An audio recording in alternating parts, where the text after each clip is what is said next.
Hi, I am Rogers Jose, Managing Director of Alpha Academy and Genius Integrated School, Alappuzha. 2024 NEET examination base ചെയ്തിട്ട് all India കൗൺസിലിങ്ങിലൂടെയും കീമിൻ്റെയും ആയുഷിൻ്റെയും വെറ്റിനറിയുടെയും ഒക്കെ കൗൺസിലിങ്ങിലൂടെ മുന്നോട്ട് പോകുമ്പോൾ ഇനിയുള്ള ദിവസങ്ങളിൽ നാം ഏറ്റവും പ്രാധാന്യത്തോടെ ശ്രദ്ധിക്കേണ്ട ഒന്ന് രണ്ട് കാര്യങ്ങളെക്കുറിച്ചാണ് ഇന്നിവിടെ നാം ഡിസ്കസ് ചെയ്യുക. നാം കണ്ടു കഴിഞ്ഞു, ഓൾ ഇന്ത്യയുടെ ഫസ്റ്റ് അലോട്ട്മെൻറ്റ് പബ്ലിഷ് ചെയ്തു, ജോയിൻ ചെയ്യേണ്ട വിദ്യാർത്ഥികളൊക്കെ ക്യാമ്പസുകളിൽ ജോയിൻ ചെയ്തു, ഫ്രീ എക്സിറ്റ് എടുക്കേണ്ട വിദ്യാർത്ഥികൾ ഫ്രീ എക്സിറ്റ് എടുത്ത് സെക്കൻഡ് റൗണ്ടിന് വേണ്ടി വെയിറ്റ് ചെയ്യുന്നു. ഇതിനോടൊപ്പം കേരളത്തിലെ MBBSൻ്റെയും BDSൻ്റെയും ഫസ്റ്റ് അലോട്ട്മെൻറ്റ് പബ്ലിഷ് ചെയ്തു. സെപ്റ്റംബർ 5 മുമ്പായി ക്യാമ്പസിൽ ഫുൾ ഡോക്യുമെൻറ്റ്സും കൊടുത്ത് ജോയിൻ ചെയ്യേണ്ട ടൈമാണ്. ഇതിനോടൊപ്പം ഓൾ ഇന്ത്യ ലെവലുള്ള ആയുഷിൻ്റെയും ICARൻ്റെയും അഡ്മിഷൻ പ്രൊസീജിയർ നടന്നുകൊണ്ടേയിരിക്കുന്നു. ഇനി എല്ലാത്തിൻ്റെയും സെക്കൻഡ് റൗണ്ടിലോട്ട് കയറാൻ പോവുകയാണ്. ഈ സെക്കൻഡ് റൗണ്ടാണ് ശരിക്കും പറഞ്ഞാൽ ഏറ്റവും പ്രാധാന്യത്തോടെ ഏറ്റവും വിജിലൻ്റായി ഒരു വിദ്യാർത്ഥി അല്ലെങ്കിൽ പേരൻ്റ് നമ്മൾ ചോയ്സ് ഫില്ലിങ്ങിലും അലോട്ട്മെൻറ്റ് പ്രോസസ്സിങ്ങിലും ശ്രദ്ധിക്കേണ്ട കാര്യം. എന്തൊക്കെ കാര്യങ്ങളാണ് ഈ സെക്കൻഡ് റൗണ്ടിൽ നാം ശ്രദ്ധിക്കേണ്ടത്? നമുക്ക് ആദ്യമായി ഈ ഫസ്റ്റ് റൗണ്ട് കംപ്ലീറ്റ് ചെയ്യുന്ന സമയത്ത് ഇപ്പോഴത്തെ ഒരു സീറ്റ് മെട്രിക്സിനെ കുറിച്ച് നമ്മളൊന്ന് തിങ്ക് ചെയ്താൽ, നമ്മൾ മുൻ വർഷങ്ങളിൽ 2023 ലാസ്റ്റ് റാങ്ക് ഡീറ്റെയിൽസ്, ഫസ്റ്റ് അലോട്ട്മെൻറ്റിൽ വന്ന ലാസ്റ്റ് റാങ്ക് ഡീറ്റെയിൽസ് ഒക്കെ നോക്കിയാൽ ഏകദേശം അതേപോലെ സിമിലറായിട്ടുള്ള ഒരു റാങ്കിങ് തന്നെയാണ്, മാർക്കും റാങ്കും വെച്ച് വന്ന വിദ്യാർത്ഥികൾക്കൊക്കെ തന്നെയാണ് ഇപ്പോൾ അഡ്മിഷൻ ലഭിച്ചിരിക്കുന്നതെന്ന് നമുക്ക് മനസ്സിലാക്കാൻ സാധിക്കും. ഇനി സെക്കൻഡ് റൗണ്ടിൻ്റെ ഓരോ അലോട്ട്മെൻറ്റ് പ്രോസസ്സ് നമുക്കൊന്ന് ഇമ്പോർട്ടൻ്റ് ആയിട്ട് നമുക്ക് എന്തൊക്കെ കാര്യങ്ങൾ ശ്രദ്ധിക്കണമെന്ന് നോക്കാം. ഇനി അതിൽ ഓൾ ഇന്ത്യയുടെ കൗൺസിലിങ്ങിലേക്ക് നമുക്കൊന്ന് ശ്രദ്ധിച്ചാൽ, ഓൾ ഇന്ത്യ കൗൺസിലിംഗ് നമുക്കറിയാം MBBSൻ്റെയും BDSൻ്റെയും ഫസ്റ്റ് അലോട്ട്മെൻറ്റിൽ നമുക്കൊരു ക്യാമ്പസ് ലഭിച്ചു, അല്ലെങ്കിൽ ലഭിക്കാതിരുന്നു, അല്ലെങ്കിൽ നമുക്ക് ആ ലഭിച്ചതിന് ശേഷം ഫ്രീ എക്സിറ്റ് എടുത്തു. ഇങ്ങനെയുള്ള ഏത് കാൻഡിഡേറ്റ്സിനും നമുക്കിനി സെക്കൻഡ് അലോട്ട്മെൻറ്റിൽ വീണ്ടും പങ്കെടുക്കാം. അതിന് പ്രത്യേകം രജിസ്ട്രേഷൻ ഫീസ് ഒന്നും അടയ്ക്കേണ്ട. ഇനി ഫസ്റ്റ് അലോട്ട്മെൻറ്റിൽ പങ്കെടുക്കാതിരുന്ന വിദ്യാർത്ഥികൾക്കും സെക്കൻഡ് അലോട്ട്മെൻറ്റിൽ പങ്കെടുക്കാം. അതിൻ്റെ രജിസ്ട്രേഷൻ ഫീസ് അടച്ച് പങ്കെടുത്താൽ മതി. അതിൻ്റെ ഡേറ്റ് സ്റ്റാർട്ട് ചെയ്യുന്നത് സെപ്റ്റംബർ 5 മുതലാണ്. സെപ്റ്റംബർ 5 മുതൽ 10 വരെയാണ് നമുക്ക് ഓൾ ഇന്ത്യ കൗൺസിലിങ്ങിൻ്റെ സെക്കൻഡ് അലോട്ട്മെൻറ്റിൽ ചോയ്സ് ഫില്ല് ചെയ്യാനുള്ള ടൈം. ഓൾ ഇന്ത്യ അലോട്ട്മെൻറ്റിലൂടെ ഫസ്റ്റ് റൗണ്ടിൽ പങ്കെടുത്ത AFMCയുടെ ക്യാമ്പസുകൾ മുഴുവൻ ഫസ്റ്റ് റൗണ്ടിൽ തന്നെ കംപ്ലീറ്റ് ആയി കഴിഞ്ഞു. ഇനി വരുന്ന എയിംസിൻ്റെ ക്യാമ്പസുകളിലെ ഏതെങ്കിലും സീറ്റുകൾ ഒഴിവുണ്ടെങ്കിൽ അത് നികത്താൻ ജിപ്മറിൻ്റെ ക്യാമ്പസുകൾ, ഇന്ത്യ മുഴുവനുള്ള ഗവൺമെൻറ് കോളേജുകളുടെ 15% സീറ്റുകളുടെ സീറ്റ് ഫില്ല് ചെയ്യാൻ, ഇതിനോടൊപ്പം ഡീംഡ് ക്യാമ്പസുകളുടെ 100% സീറ്റ് ഫില്ല് ചെയ്യാൻ, ഇതിനൊക്കെയാണ് സെക്കൻഡ് റൗണ്ടിൽ നാം ചോയ്സ് ഫില്ല് ചെയ്യേണ്ടത്. അപ്പോൾ ഫസ്റ്റ് റൗണ്ടിൽ നമുക്ക് ലഭിച്ചതിനേക്കാൾ ബെസ്റ്റ് ഒരു ക്യാമ്പസ് ലഭിക്കണമെന്ന് ആഗ്രഹിക്കുന്ന വിദ്യാർത്ഥികൾ മാത്രമാണ് സെക്കൻഡ് റൗണ്ടിൽ പങ്കെടുക്കേണ്ടത്. എനിക്ക് ഫസ്റ്റ് റൗണ്ടിൽ ലഭിച്ച ഒരു ക്യാമ്പസിൽ ഞാൻ ജോയിൻ ചെയ്ത് കഴിഞ്ഞു, അത് നമ്മുടെ കേരളത്തിൽ തന്നെയോ കേരളത്തിന് പുറത്തൊരു ക്യാമ്പസിലോ ഏതെങ്കിലും ഒരു ക്യാമ്പസിൽ ജോയിൻ ചെയ്തു, ആ ക്യാമ്പസ് എനിക്ക് ഏറ്റവും ഇഷ്ടമുള്ളതാണ്, ഞാൻ പഠിക്കാൻ ഇഷ്ടപ്പെടുന്ന ഒരു ക്യാമ്പസ് ആണെങ്കിൽ ഇനി ഓൾ ഇന്ത്യ കൗൺസിലിങ്ങിലൂടെ ഒരു സെക്കൻഡ് റൗണ്ടിൽ നാം പങ്കെടുക്കേണ്ട ആവശ്യമേ ഇല്ല. ഇനി അപ്പോൾ പങ്കെടുക്കേണ്ടത് ആരാണ്? ഫസ്റ്റ് റൗണ്ടിൽ പങ്കെടുക്കാതിരുന്ന വിദ്യാർത്ഥികൾക്ക് പങ്കെടുക്കാം. ഫസ്റ്റ് റൗണ്ടിൽ പങ്കെടുത്തിട്ട് ഒരു ക്യാമ്പസ് ലഭിക്കാതിരുന്ന വിദ്യാർത്ഥികൾക്ക് പങ്കെടുക്കാം. ഫസ്റ്റ് റൗണ്ടിൽ ഒരു ക്യാമ്പസ് ലഭിച്ചതിന് ശേഷം കുറച്ചുകൂടെ മികച്ചൊരു ക്യാമ്പസിലേക്ക് അപ്ഗ്രേഡ് ചെയ്യണമെന്ന് ആഗ്രഹിക്കുന്നവർക്കും പങ്കെടുക്കാം. ഇങ്ങനെ 3 കാറ്റഗറിയിലുള്ള വിദ്യാർത്ഥികൾക്ക് സെക്കൻഡ് റൗണ്ടിൽ പങ്കെടുക്കാം. സെക്കൻഡ് റൗണ്ടിൽ നമുക്ക് ആഗ്രഹിക്കുന്ന ക്യാമ്പസുകൾ, കോഴ്സുകൾ പ്രയോറിറ്റി അനുസരിച്ച് ഓപ്ഷൻസ് കൊടുക്കണം. ഇവിടെ ഓൾ ഇന്ത്യ കൗൺസിലിംഗിൽ മുഴുവൻ ചോയ്സും റീഫില്ല് ചെയ്യുന്ന സിസ്റ്റമാണ്. നമ്മൾ ആദ്യത്തെ ചോയ്സ് ഫില്ല് ചെയ്ത് കൊടുത്തതിൻ്റെ ലിസ്റ്റുകളൊന്നും അവിടെ വിസിബിൾ ആകത്തില്ല.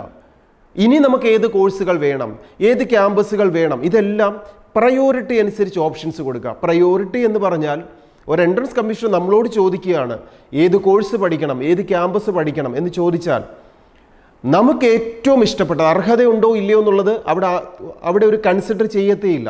നമുക്കിഷ്ടമുള്ളൊരു ക്യാമ്പസും കോഴ്സും നമുക്ക് ചോദിക്കാം. അങ്ങനെ അൺലിമിറ്റഡ് ആയിട്ട് നമുക്ക് എൻട്രൻസ് കമ്മീഷനോട് ചോദിച്ചുകൊണ്ടേയിരിക്കാം. അങ്ങനെ ഏറ്റവും ബെസ്റ്റ് നമ്പർ 1 എന്നുള്ള രീതിയിൽ പ്രയോറിറ്റി അനുസരിച്ച് ഓപ്ഷൻസ് കൊടുത്താണ് ഓൾ ഇന്ത്യയുടെ സെക്കൻഡ് റൗണ്ടിൽ നാം പങ്കെടുക്കേണ്ടത്. ഇനി കേരളയുടെ അലോട്ട്മെൻറ്റ് പ്രോസസ്സിങ്ങിലേക്ക് നമുക്കൊന്ന് വന്നു കഴിഞ്ഞാൽ, കേരളയുടെ ഫസ്റ്റ് അലോട്ട്മെൻറ്റ് പബ്ലിഷ് ചെയ്തു. സെപ്റ്റംബർ 5 മുമ്പായിട്ട് നമുക്ക് അഡ്മിഷൻ ലഭിച്ചിരിക്കുന്ന വിദ്യാർത്ഥികൾ നിർബന്ധമായി, അഡ്മിഷൻ ലഭിച്ചു എന്ന് പറഞ്ഞാൽ എനിക്ക് ഇൻട്രസ്റ്റ് ഉണ്ടോ, ആ ക്യാമ്പസിനേക്കാൾ അപ്ഗ്രേഡ് ചെയ്യണോ, വേറെ ഒന്നിലേക്ക് ചേഞ്ച് ചെയ്യാൻ, ഇത് എന്തുമായിക്കോട്ടെ, കേരളയുടെ MBBSനോ BDSനോ ഗവൺമെൻറ്റോ പ്രൈവറ്റ് സെൽഫ് ഫിനാൻസിങ്ങോ NRIയോ ഏതെങ്കിലും ഒരു സീറ്റ് അലോട്ട് ചെയ്തിട്ടുണ്ടെങ്കിൽ സെപ്റ്റംബർ 5 മുമ്പായി മുഴുവൻ ഡോക്യുമെൻസും ഫീസും കൊടുത്ത് ക്യാമ്പസിൽ ജോയിൻ ചെയ്യണം. അങ്ങനെ ജോയിൻ ചെയ്യുന്ന വിദ്യാർത്ഥികളെ മാത്രമാണ് കേരളയുടെ സെക്കൻഡ് അലോട്ട്മെൻറ്റിൽ കൺസിഡർ ചെയ്യുക. ഇനി കേരളയുടെ സെക്കൻഡ് അലോട്ട്മെൻറ്റ് എപ്പോഴാണ് സ്റ്റാർട്ട് ചെയ്യുക? ഓൾ ഇന്ത്യയുടെ 5-ാം തീയതി മുതൽ 10-ാം തീയതി വരെയാണ് ചോയ്സ് ഫില്ലിംഗ് നടക്കുന്നത്. MBBSൻ്റെയും BDSൻ്റെയും സെക്കൻഡ് റൗണ്ടിൻ്റെ ചോയ്സ് ഫില്ലിംഗ് നടക്കുന്നത് 5-ാം തീയതി മുതൽ 10-ാം തീയതി വരെയാണ്. 13-ാം തീയതിയാണ് ഓൾ ഇന്ത്യയുടെ സെക്കൻഡ് അലോട്ട്മെൻറ്റിൻ്റെ റിസൾട്ട് പബ്ലിഷ് ചെയ്യുന്നത്.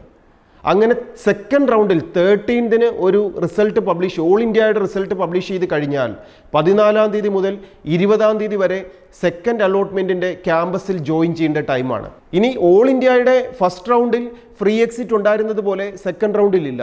സെക്കൻഡ് റൗണ്ടിൽ നമുക്ക് സെപ്റ്റംബർ 13ന് ഒരു ക്യാമ്പസോ കോഴ്സോ നമുക്ക് അലോട്ട് ചെയ്ത് കഴിഞ്ഞാൽ നിർബന്ധമായും പഠിക്കാൻ താല്പര്യമുണ്ടെങ്കിൽ, കണ്ടിന്യൂ ചെയ്യാൻ താല്പര്യമുണ്ടെങ്കിൽ 14നും 20നും ഇൻ ബിറ്റ്വീൻ നമുക്ക് ഓൾ ഇന്ത്യ കൗൺസിലിങ്ങിലൂടെ ഒരു ക്യാമ്പസിൽ നിർബന്ധമായും ജോയിൻ ചെയ്യണം. ഓൾ ഇന്ത്യയുടെ ചോയ്സ് ഫില്ലിംഗ് എന്ന് പറയുന്നത് 10ന് തീരുന്നതിൻ്റെ നെക്സ്റ്റ് ഡേ 11ന് കേരളയുടെ choice filling second round choice filling start ചെയ്യും. 11th മുതലാണ് കേരളയുടെ സെക്കൻഡ് അലോട്ട്മെൻറ്റ് ചോയ്സ് ഫില്ലിംഗ്. അതായത് ഓൾ ഇന്ത്യയിൽ നമുക്കൊരു ക്യാമ്പസ് 13ന് ലഭിക്കുന്നുണ്ടെങ്കിൽ അത് വെച്ച് നമുക്ക് ജോയിൻ ചെയ്യാം. ഇനി അതിൽ നമുക്ക് താല്പര്യമില്ലാത്ത കുട്ടികൾക്ക് സെപ്റ്റംബർ 11th മുതൽ കേരളയുടെ സെക്കൻഡ് അലോട്ട്മെൻറ്റിൽ നമുക്ക് പങ്കെടുക്കാം. ഇനി ഈ സമയത്ത് തന്നെ നമുക്കറിയാം കേരളയുടെയും ഓൾ ഇന്ത്യയുടെയും ഈ 2 അലോട്ട്മെൻറ്റ് സെക്കൻഡ് അലോട്ട്മെൻറ്റ് തുടങ്ങുന്ന സമയത്ത് നിർബന്ധമായും അത് ഏത് ക്യാമ്പസ് ആവട്ടെ, ഓൾ ഇന്ത്യ വഴി നമുക്കൊരു ഗവൺമെൻറ് സീറ്റോ ഡീംഡിൻ്റെ ക്യാമ്പസോ അല്ലെങ്കിൽ കേരളയുടെ അലോട്ട്മെൻറ്റ് വഴി ഒരു ഗവൺമെൻറ് സീറ്റോ പ്രൈവറ്റ് സെൽഫ് ഫിനാൻസിങ് സീറ്റോ NRI സീറ്റോ ഏതുമാവട്ടെ, സെക്കൻഡ് റൗണ്ടിലേക്ക് വരുമ്പോൾ നാം നിർബന്ധമായും ജോയിൻ ചെയ്യണം. ഇനി ഓൾ ഇന്ത്യയുടെയും അതുപോലെ തന്നെ കേരളയുടെയും സെക്കൻഡ് റൗണ്ടിൽ നമുക്കൊരു ക്യാമ്പസ് ലഭിക്കുമ്പോൾ നമുക്ക് അങ്ങോട്ടും ഇങ്ങോട്ടും ചേഞ്ച് ചെയ്യാം. ഫസ്റ്റ് റൗണ്ടിൽ ലഭിച്ചതിൽ നിന്നും സെക്കൻഡ് റൗണ്ടിൽ ലഭിക്കുന്ന ക്യാമ്പസിലേക്ക് നമുക്ക് ചേഞ്ച് ചെയ്യാം. ഏതാണെങ്കിലും അത് ഓൾ ഇന്ത്യയിൽ നിന്നും കേരളയിലേക്ക് മാറാം, കേരളയിൽ നിന്നും ഓൾ ഇന്ത്യയിലേക്ക് മാറാം. എങ്ങനെ വേണമെങ്കിലും നമുക്കിവിടെ ചേഞ്ച് ചെയ്യാനാണ്. പക്ഷേ നിർബന്ധമായും സെക്കൻഡ് അലോട്ട്മെൻറ്റിൽ അഡ്മിഷൻ എടുത്തിരിക്കണം. ഈ സെയിം ടൈമിൽ തന്നെ അഡ്മിഷൻ നടന്നുകൊണ്ടിരിക്കുന്ന ബാക്കി 2 കൗൺസിലിംഗ് നമുക്കറിയാം. ഒന്ന് ആയുഷിനകത്ത് ഹോമിയോ, ആയുർവേദം, സിദ്ധ, യുനാനി, അതുപോലെ തന്നെ ആയുർവേദത്തിൻ്റെ B.Pharm ഇത്രയും കോഴ്സുകളിലേക്ക് ആയുഷിൻ്റെ അലോട്ട്മെൻറ്റ് പ്രോസസ്സിങ്ങിൻ്റെ ഫസ്റ്റ് റൗണ്ട് നടന്നുകൊണ്ടിരിക്കുകയാണ്. ഇതിനോടൊപ്പം CUET എക്സാമിനേഷൻ എഴുതി അതിൽ ഫിസിക്സോ കെമിസ്ട്രിയോ മാത്സോ ബയോളജിയോ അഗ്രികൾച്ചറോ ചൂസ് ചെയ്തിട്ട് ICARൻ്റെ അണ്ടറിൽ ഇന്ത്യയിലെ 52 അഗ്രികൾച്ചർ യൂണിവേഴ്സിറ്റികളുടെ ക്യാമ്പസുകളിൽ 12 ഡിഫറെൻറ്റ് കോഴ്സുകളിലേക്ക് ജോയിൻ ചെയ്യാൻ ആഗ്രഹിക്കുന്ന വിദ്യാർത്ഥികളുടെ ICAR യൂണിവേഴ്സിറ്റിയുടെ അണ്ടറിൽ വരുന്ന അലോട്ട്മെൻറ്റ് പ്രോസസ്സിങ്ങും സ്റ്റാർട്ട് ചെയ്ത് കഴിഞ്ഞു.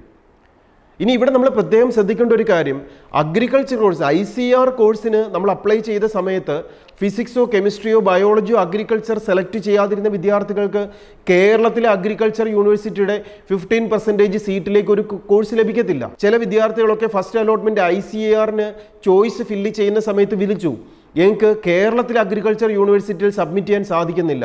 കാരണം അവർ ബയോളജി കോഴ്സ് CUET എക്സാമിനേഷൻ എഴുതിയിട്ടില്ല, അല്ലെങ്കിൽ അത് ചൂസ് ചെയ്തിട്ടില്ല, അല്ലെങ്കിൽ റാങ്കിങ്ങിനായി അത് സബ്മിറ്റ് ചെയ്തിട്ടില്ല. അങ്ങനെയുള്ള വിദ്യാർത്ഥികൾക്ക് അഗ്രികൾച്ചർ കോഴ്സിന് അഡ്മിഷൻ കിട്ടത്തില്ല.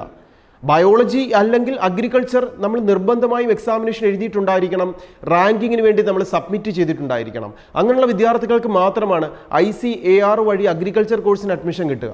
അപ്പം നമ്മൾ സബ്ജക്റ്റ് ചൂസ് ചെയ്യുന്നത് പോലും ICARൻ്റെ അഡ്മിഷന് ഇമ്പോർട്ടൻ്റ് ആണ്. ഇനി അതിൻ്റെയും ഇപ്പോൾ ഫസ്റ്റ് അലോട്ട്മെൻറ്റ് കഴിഞ്ഞ് സെക്കൻഡ് അലോട്ട്മെൻറ്റിലേക്ക് കയറുന്ന ടൈമാണ്.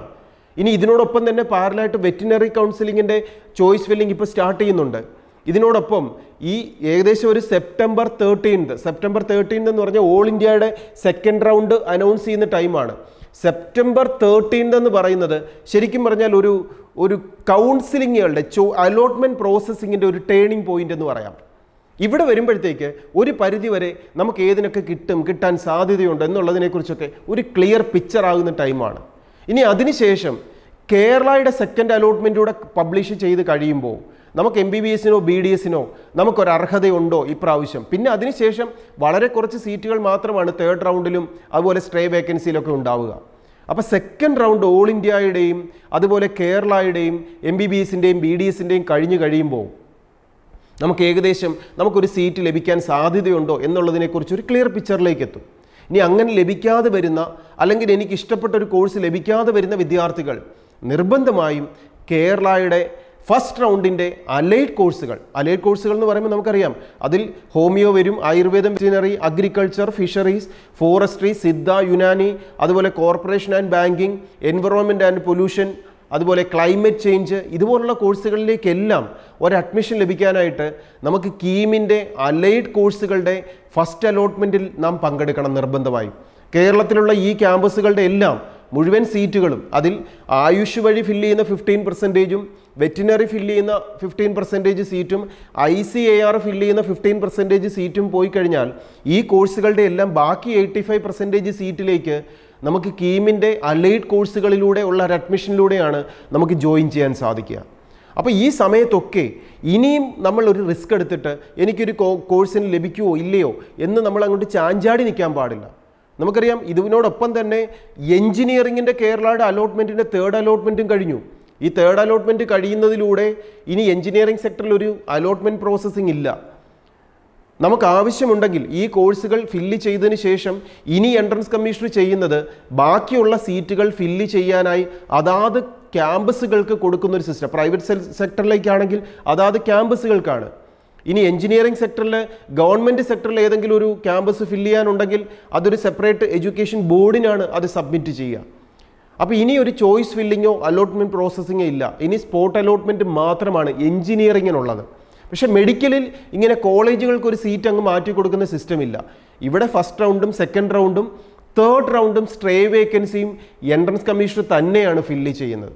അപ്പോൾ അതുകൊണ്ട് തന്നെ നമുക്ക് ഏത് കോഴ്സ് പഠിക്കണം, ഏത് ക്യാമ്പസിൽ പഠിക്കണം എന്ന് കൃത്യമായ ഒരു ബോധ്യം നമുക്കുണ്ടാവണം. എൻ്റെ ഫ്രണ്ട് അങ്ങനെ പറഞ്ഞതുകൊണ്ട് ഞാൻ ഓപ്ഷൻ കൊടുത്തു, അല്ലെങ്കിൽ ഞാൻ ചെയ്യാൻ ചെന്ന കഫയിൽ എങ്ങനെ പറഞ്ഞതുകൊണ്ട് ഓപ്ഷൻ കൊടുത്തു, ഇതൊന്നും അവിടെ ഒരു മീനിങ് ഇല്ല. നമുക്ക് തന്നെ കൃത്യമായൊരു ബോധ്യമുണ്ടാവണം. ആ ബോധ്യത്തിലായിരിക്കണം നാം ചോയ്സ് ഫില്ല് ചെയ്യേണ്ടത്. ഇനി ചോയ്സ് ഫില്ല് ചെയ്യുന്ന സമയത്ത് നിങ്ങൾക്ക് എന്തെങ്കിലും സംശയങ്ങളുണ്ടെങ്കിൽ ആൽഫയുടെ ക്യാമ്പസിലേക്ക് വിളിക്കാം. നിങ്ങളെ ഹെൽപ്പ് ചെയ്യാൻ ആൽഫ അക്കാഡമി കൂടെയുണ്ട്.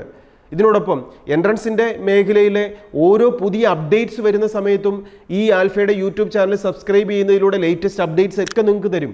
ഇനി സെപ്റ്റംബർ 15-നും 18-നും ഒക്കെ 2 സ്കോളർഷിപ്പ് ഉണ്ട്. ഇപ്പോൾ +2 കഴിഞ്ഞു, എനിക്ക് ഈ വർഷത്തെ എൻട്രൻസ് എക്സാമിനേഷന് നല്ല റാങ്കിൽ എത്താൻ സാധിച്ചില്ല. സ്കോളർഷിപ്പോടെ റിപ്പീറ്റ് ചെയ്ത് പഠിക്കാൻ MBBSനോ BDSനോ അതുപോലെ മെഡിക്കൽ സെക്ടറിനും എഞ്ചിനീയറിംഗ് സെക്ടറിനും ഒരു റിപ്പീറ്റർ ബാച്ചിൽ ഒരു വർഷം 40,000 രൂപ സ്കോളർഷിപ്പോടെ പഠിക്കാനുള്ള അവസരം ഗവൺമെൻറ് ഒരുക്കുന്നുണ്ട്. അതിന് അംഗീകരിക്കപ്പെട്ട ഗവൺമെൻറ്റിൻ്റെ ഇൻസ്റ്റിറ്റ്യൂഷനാണ് ആൽഫ അക്കാഡമി എന്നുള്ളത്. ആൽഫയിൽ റിപ്പീറ്റ് ചെയ്യുന്ന പഠിക്കുന്ന കുട്ടികൾക്ക് ഗവൺമെൻറ്റിൻ്റെ 40,000 രൂപ സ്കോളർഷിപ്പോടുകൂടി പഠിക്കാനുള്ള അവസരമുണ്ട്. മെറിറ്റോറിയസ് ആയിട്ടുള്ള സ്റ്റുഡൻസ് ആണെങ്കിൽ ആൽഫ അക്കാഡമിയും സ്കോളർഷിപ്പ് പ്രൊവൈഡ് ചെയ്യുന്നുണ്ട്. ഇനി ഇതിനോടൊപ്പം MBBSനോ എഞ്ചിനീയറിങ്ങിനോ ഒരു ക്യാമ്പസിൽ ജോയിൻ ചെയ്തു, നിങ്ങൾ സാമ്പത്തികമായിട്ട് ബുദ്ധിമുട്ടുള്ള ഒരു കാറ്റഗറിയിലുള്ളൊരു സ്റ്റുഡൻ്റ് ആണെങ്കിൽ തീർച്ചയായും അവിടെയും വിവിധ സ്കോളർഷിപ്പുകളുണ്ട്. ഇപ്പോൾ സെപ്റ്റംബർ 18-ന് മുമ്പ് നമ്മൾ അപ്ലൈ ചെയ്യേണ്ട ഒരു സ്കോളർഷിപ്പാണ് ONGC സ്കോളർഷിപ്പ്. MBBSനും എഞ്ചിനീയറിങ്ങിനും ഒക്കെ അഡ്മിഷൻ ലഭിച്ചിരിക്കുന്ന വിദ്യാർത്ഥികൾക്ക് ഇപ്പോൾ ആ സ്കോളർഷിപ്പിന് വേണ്ടിയിട്ട് അപ്ലൈ ചെയ്യാം. ഒരു വർഷം 48,000 റുപ്പീസ് വീതം 4 വർഷം സ്കോളർഷിപ്പ് കിട്ടും MBBSനും എഞ്ചിനീയറിങ്ങിനും ഒക്കെ പഠിക്കാൻ. അപ്പോൾ ഇങ്ങനെയുള്ള എല്ലാ കാര്യങ്ങളും മനസ്സിലാക്കിക്കൊണ്ട് നമ്മുടെ മുമ്പിൽ ഒരു കോഴ്സ് എന്നുള്ളതല്ല, ഇപ്പോൾ ഇവിടെ MBBSും അല്ലെങ്കിൽ എഞ്ചിനീയറിംഗും ഒരു പ്രൊഫഷണൽ കോഴ്സ് എന്ന് പറയുന്നത് ഒരു കോഴ്സ് അല്ല, ഇതൊരു ലൈഫിൻ്റെ ഡെസിഗ്നേഷനാണ്. അപ്പോൾ ആ ഡെസിഗ്നേഷനിലേക്ക് നമ്മൾ എത്താൻ ശ്രമിക്കുമ്പോൾ ഏറ്റവും ബെസ്റ്റായത് നേടണം, ഏറ്റവും വിജിലൻ്റായിട്ട് നമ്മൾ നേടണം, ഏറ്റവും സിസ്റ്റമാറ്റിക്കായിട്ട് നേടണം. നമുക്കൊരു എൻട്രൻസ് എക്സാമിനേഷന് പ്രിപ്പയർ ചെയ്ത് ജയിക്കുക എന്ന് പറയുന്നത് ധാരാളം കുട്ടികൾ പഠിക്കുമ്പോൾ അതിൽ നിന്നും അതിമിടുക്കർ മാത്രം ജയിച്ചു പോകേണ്ടതല്ല. നമുക്ക് ജയിക്കാൻ കഴിയുന്നതായിരിക്കണം എക്സാം. നമുക്ക് ജയിക്കാൻ കഴിയണം, നാം എന്ത് ചെയ്യണം? ജയിക്കാനുള്ള കഴിവ്, നമ്മുടെ കഴിവുകളെ നമുക്ക് ഡെവലപ്പ് ചെയ്യാൻ സാധിക്കണം. അതിനെന്താ വേണ്ടത്? നമുക്ക് പേഴ്സണൽ അറ്റൻഷനാണ്. അപ്പോൾ ഇങ്ങനൊരു പേഴ്സണൽ അറ്റൻഷനോടെ നിങ്ങൾക്ക് 2025 എക്സാമിനേഷൻ ഏറ്റവും നല്ലൊരു വിജയത്തിലേക്ക് എത്താൻ ആഗ്രഹിക്കുന്നുണ്ടോ എങ്കിൽ ആൽഫയുടെ റിപ്പീറ്റർ ബാച്ചിൽ നിങ്ങൾക്ക് ജോയിൻ ചെയ്യാം. സ്കോളർഷിപ്പോട് പഠിക്കാനുള്ള സൗകര്യങ്ങളൊക്കെ നമ്മളിപ്പോൾ ഓൾറെഡി ഡിസ്കസ് ചെയ്ത് കഴിഞ്ഞു. അപ്പോൾ ഫസ്റ്റ് അലോട്ട്മെൻറ്റ് കഴിഞ്ഞ് സെക്കൻഡ് അലോട്ട്മെൻറ്റിലേക്ക് കയറുന്ന സമയത്ത് നമ്മൾ ശ്രദ്ധിക്കേണ്ട കാര്യങ്ങളെക്കുറിച്ച് നമ്മൾ മനസ്സിലാക്കി, നമ്മുടെയുള്ള സാധ്യതകളെക്കുറിച്ച് നമ്മൾ ഡിസ്കസ് ചെയ്തു. ഇനി മുന്നോട്ടുള്ള പരീക്ഷയ്ക്ക് വേണ്ടിയിട്ട് ഒരുങ്ങുമ്പോൾ ഞാൻ എങ്ങനെയാണ് പ്രിപ്പയർ ചെയ്യേണ്ടത്, ഞാൻ എങ്ങനെയാണ് വിജയം നേടേണ്ടത്, ആ ഒരു സിസ്റ്റത്തിൻ്റെ പാർട്ടാകാനുമൊക്കെ നിങ്ങൾ ഏറ്റവും വിജിലൻ്റ് ആയിട്ട് നിങ്ങളുടെ ക്യാമ്പസുകളും കോഴ്സുകളും സെലക്ട് ചെയ്യുക എന്നുള്ള ഓർമ്മപ്പെടുത്തലോടെ പുതിയ ഒരു ന്യൂസും അപ്ഡേറ്റ്സുമായി നമുക്ക് വീണ്ടും കാണാം. എന്ത് സംശയങ്ങൾക്കും ആൽഫയുടെ ക്യാമ്പസിലേക്ക് വിളിക്കാം. ഏത് കോഴ്സിനെ കുറിച്ച് മനസ്സിലാക്കാനും നിങ്ങൾക്ക് ആൽഫയുടെ ക്യാമ്പസിൽ വിളിക്കാം. നിങ്ങളെ ഹെൽപ്പ് ചെയ്യാൻ ആൽഫ അക്കാഡമി കൂടെ ഉണ്ട് എന്ന് ഓർമ്മപ്പെടുത്തലോടെ ബെസ്റ്റ് വിഷസ്.